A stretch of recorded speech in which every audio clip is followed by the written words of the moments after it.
The Cursed Library. How do you run it? What's involved? I see a lot of people mess some stuff up in this dungeon, and I'm here to help you guys through that and fix mistakes. I've left timestamps along the video so you can cut to whatever section you'd like. This will be the first dungeon guide I've made. Let me know what you guys think in the comments. I plan on making guides for every dungeon at some point. I figured I'd start with my favorite first, my favorite being the Cursed Library. And without further ado, let's get into it. So, starting off with difficulty. How difficult is the Cursed Library? Well, for reference, it shares a difficulty with the Puppet Master's Theater, Toxic Sewers, Mad Lab, Abyss of Demons, and Manor of the Immortals. Up next, where does the dungeon drop from? It drops from this guy in the Dead Church, drops from this guy in the Haunted Hollows, this guy in Risen Hell, Beholders in the Ancient City, this guy in the Runic Tundra, and this guy who is a set-piece enemy in the Dead Church, and is also a guaranteed drop. Drops of interest. Ooh, everybody's favorite part. Let's see. We got the Necronomicon, a priest tome that damages and applies curse. Scholar Seal, for those paladin players that want to spice it up a little bit and give their team a whiz boost and MP boost rather than a damage and healing boost. Ronin's Wakizashi, allows the samurai to slow enemies. The Corruption Cutter, oh, my personal favorite dagger. Beautiful item. Shoots 2 shots and has 120% fire rate. I highly recommend this item, though it is quite the grind. The Phantom Archer set, the entirety of the set. The bow drops from the second boss. The quiver drops from the first boss. The armor drops from both the first and second boss, and the ring also drops from both the first and second boss. You can get tier 11 weapons from the first boss, and you can also get tier 5 abilities and tier 10 armor from the first and second boss. And 2 more items for the pet enjoyers or the skin collectors out there. We have the Cultured Bookworm, as well as the Enlightened Bookworm. It looks like a shiny variant, but I'm not sure if that's the case. Alright, now it's time to get into actually running the dungeon. When you first load in, you'll see above you there's a Beholder that has had his eye ripped out and is now floating around him. These enemies don't hurt too bad. The Beholder with the gushing eye shoots some high damaging shots, but they're pretty easy to avoid, and the eye is not a large threat either. It will charge you, but it doesn't do that much damage, so you're probably alright. You'll come across a handful of enemies while running this dungeon, but the main ones you want to look out for are the Bookworms and the Headless Specters. These guys are the only ones in the dungeon with any real potential to pop you. I mean, you could run over an Enlightened Beholder as well, who also have an appearance in this dungeon. But don't sit on any of those enemies. Other ones, you're a lot more free to. I still don't advise it, but you do you.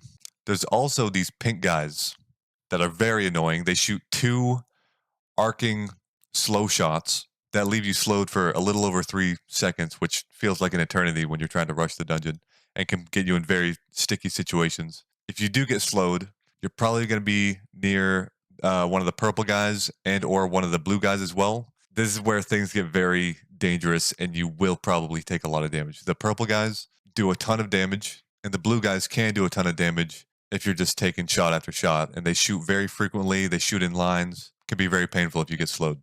The little ghost guys, though, they're really not an issue. They do apply curse, so watch out for that, but they're not a large threat. So you also come across these hands. The hands can be pretty annoying. My advice is just don't worry about them and run past them. But if you have to clear them, they have a few different shot patterns. Keep your distance, but they won't do anything super crazy and unpredictable. You're never going to take a ton of damage fighting a hand. You can circle it and be pretty fine. And then the last enemy of note is Lips of the Lost. You'll see these guys pretty consistently as you're running through the dungeon. They shoot in a spiral pattern, and they shoot high damaging quiet shots. Mainly just the quiet is annoying. The actual damage isn't that bad. They always shoot clockwise. So wherever they start, they're always going to shoot right of that. So use that to your advantage. What do these enemies drop? Well, you can get defense from the Enlightened Beholders. You can get decent starter gear, tier 9 weapons, tier 4 abilities, tier 4 rings from the Bookworms. And you can get Ronin's Wakizashi from this guy, and this guy. Hopefully with your newly acquired knowledge, you've made it to the boss by now. And once you're here, the boss will always start in the middle and go left or right. Whichever way he chooses, from there he will always go up and then back towards the middle, down, down again, and then towards the opposite side that he went at the start. So he's always moving in a sort of diagonal figure 8 pattern. He'll throw out books. These books will explode into a wall of shots that travel until they hit a wall and do 140 damage each and stun you for 3 seconds. So it's very important to dodge those. Once you're in the second phase of the boss fight, you've brought him down to 3/5 health.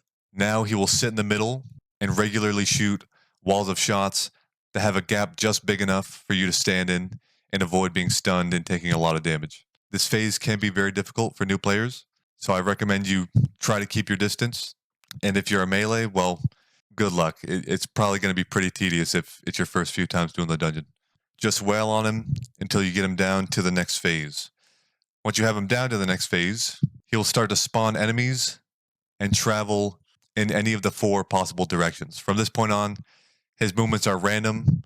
Every time he runs to a new location, he'll spawn an enemy and shoot out a burst and throw books. You can get overwhelmed by the minions pretty quickly. If you get a lot of the pink guys or the blue guys, in that scenario, I advise just completely shift your focus away from the boss to deal with cleaning up the minions a little bit, and then get back to the boss when you're more prepared. But while he's running around frantically, my advice is pick a direction and just hope that he'll run towards you. And if he doesn't, oh well, try again, hope that he goes your way. It can be very tedious, very annoying. You could just be chasing him a lot. And then other times, he runs right into your arms and he dies immediately. It's just luck of the draw. But boom, now you've killed him, you got your loot. Now what? Well, if you got the white bag you wanted, you can scurry on back to the Nexus and stash that away if you want, or keep it, use it, do whatever you want with it.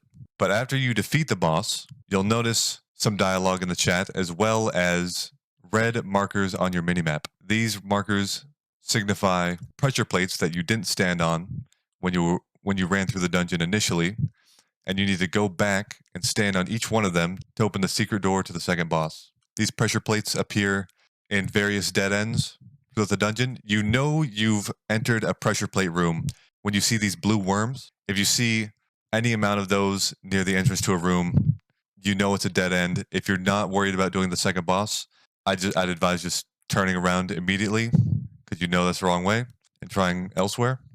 If you're playing with other people, though, some enemies do explode into these worms, and in that instance, what I just told you would not necessarily be true, but it's still true most of the time.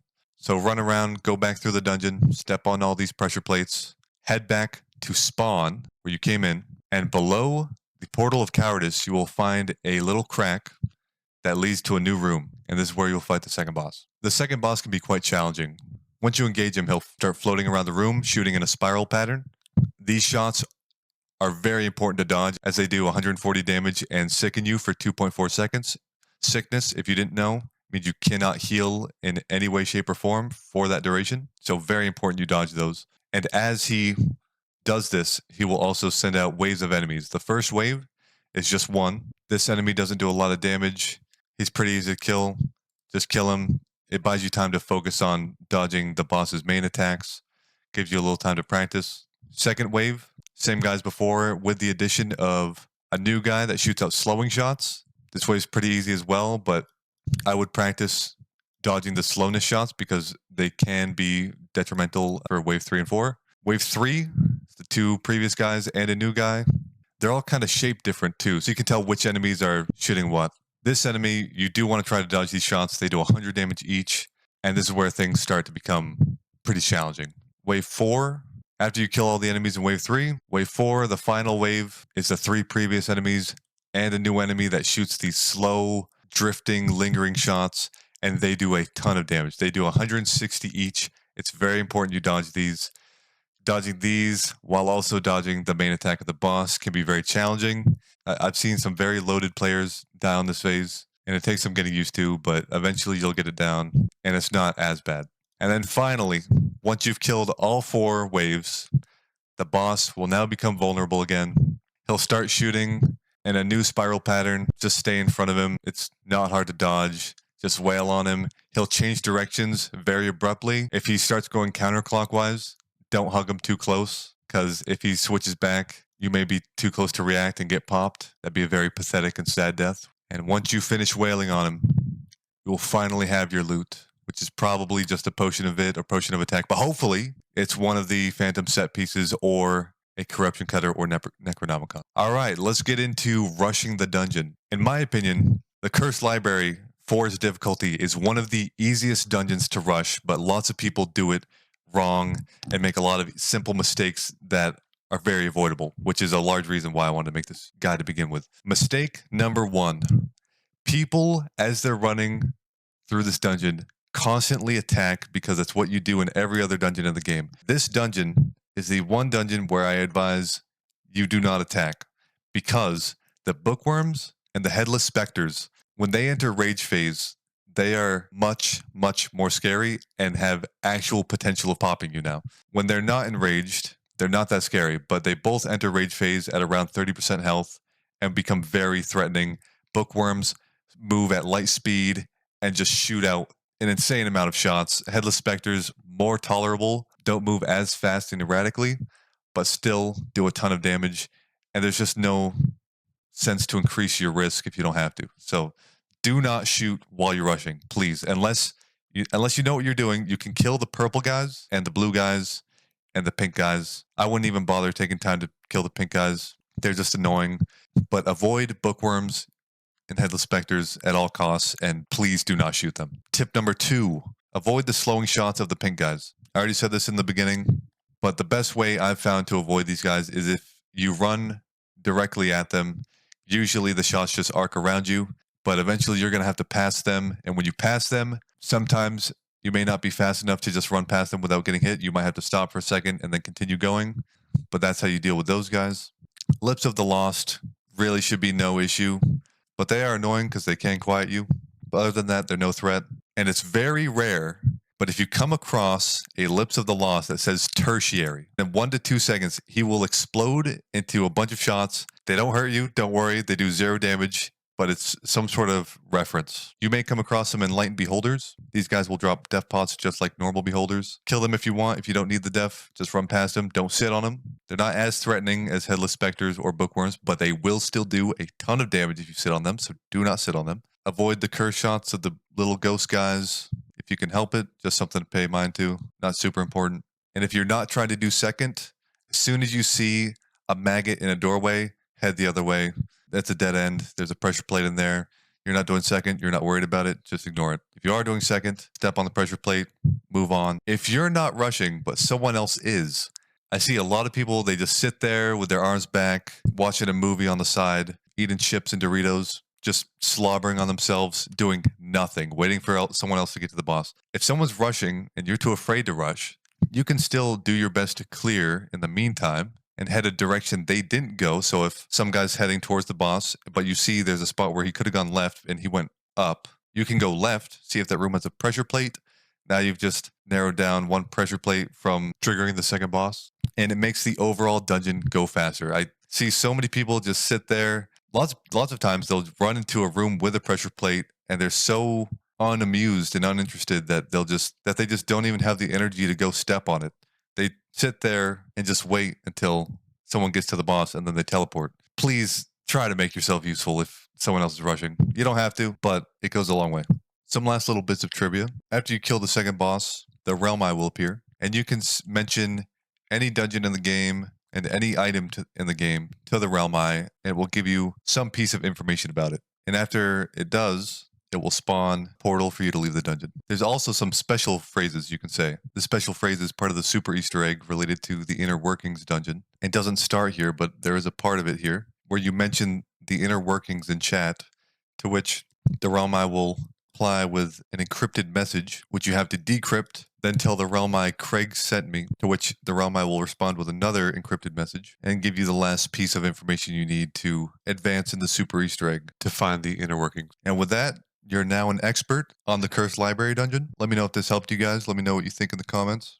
Like I said, this is the first of many. I will be making a dungeon guide for every single dungeon there is in the game. And with that being said, thank you for watching, and I'll see you guys in the next video.